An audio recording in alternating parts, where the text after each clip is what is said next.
ഒരു മാസത്തോളമായി നമ്മുടെ ഈ പതിവ് യാത്ര തുടങ്ങിയിട്ട്. കോളേജിൽ നിന്നും വന്ന് ജോലിയൊക്കെ ഒന്ന് ഒതുക്കി തീർത്ത് നേരെ തറവാട്ടിലേക്ക് പോകും.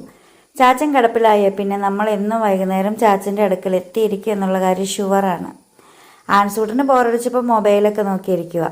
വിൻസെൻ്റ് ചേട്ടനും ജാൻസി ചേച്ചിയും തറവാട് വീടിൻ്റെ തൊട്ടടുത്തായതുകൊണ്ട് ചേച്ചി വൈകുന്നേരം ആകുമ്പോഴത്തേക്കും ചാച്ചൻ്റെ അടുത്ത് വന്നിങ്ങനെ കൂട്ടിരിക്കും. ചാച്ചന് കാപ്പി കൊടുക്കുകയാണ്.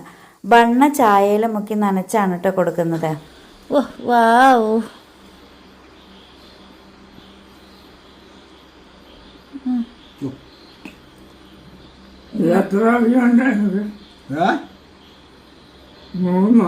എത്ര പശു ഉണ്ടെന്നോ? അഞ്ചെന്ന് പറ.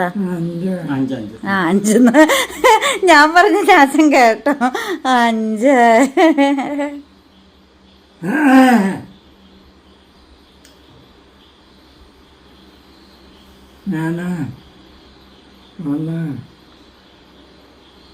ആ മാല നേരെ അടിച്ചാട്ടെ.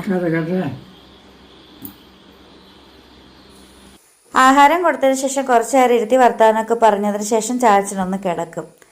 അതിനുശേഷം കുറച്ച് നേരം അവിടെ കഴിഞ്ഞ് കഴിയുമ്പോഴത്തേക്കും ചാച്ചൻ്റെ പാമ്പറൊക്കെ മാറ്റിച്ച് വൈപ്സ് കൊണ്ട് ശരീരമൊക്കെ ഒന്ന് തുടച്ച് വയറ്റിൽ നിന്നൊക്കെ പോയിട്ടുണ്ടെങ്കിൽ അതൊക്കെ മാറ്റി ജാൻസി ചേച്ചിയും ചേട്ടനും കൂടിയാണ് എല്ലാ ദിവസവും ഇതൊക്കെ തന്നെ ചെയ്യുന്നത് കേട്ടോ. വൈകുന്നേരം രാവിലെ ആണെങ്കിൽ ജാൻസി ചേച്ചി വന്നിട്ടാണ് ചെയ്യുക.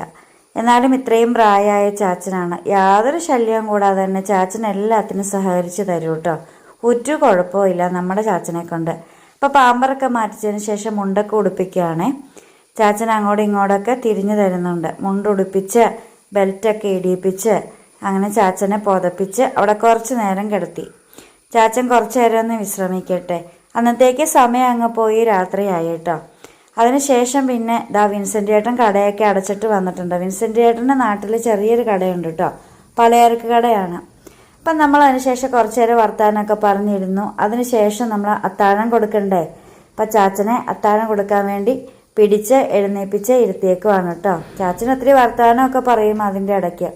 അങ്ങനെ ജാൻസി ചേച്ചി ഓട്സ് കുറുക്കിയതാണ് പഞ്ചസാരയൊക്കെ ഇട്ട് ചാച്ചന് കൊടുക്കുന്നത്. ചാച്ചന് ഷുഗർ പ്രഷർ അങ്ങനെ യാതൊരു കാര്യങ്ങളും ഇല്ല കേട്ടോ. അപ്പം നമ്മളിതാ ഫുഡൊക്കെ കൊടുത്തു. കുറച്ച് നേരം ചാച്ചനെ ഇരുത്തി വർത്തമാനമൊക്കെ പറഞ്ഞു. അതിനുശേഷം ചാച്ചന് കിടക്കണം എന്ന് പറഞ്ഞു. അപ്പോൾ ഇത്രയും സമയം ആയപ്പോഴത്തേക്ക് സമയം എത്രയായി എന്ന് നിങ്ങൾക്കറിയാവോ? രാത്രി 9:30 ആയിട്ടുണ്ടായിരുന്നു.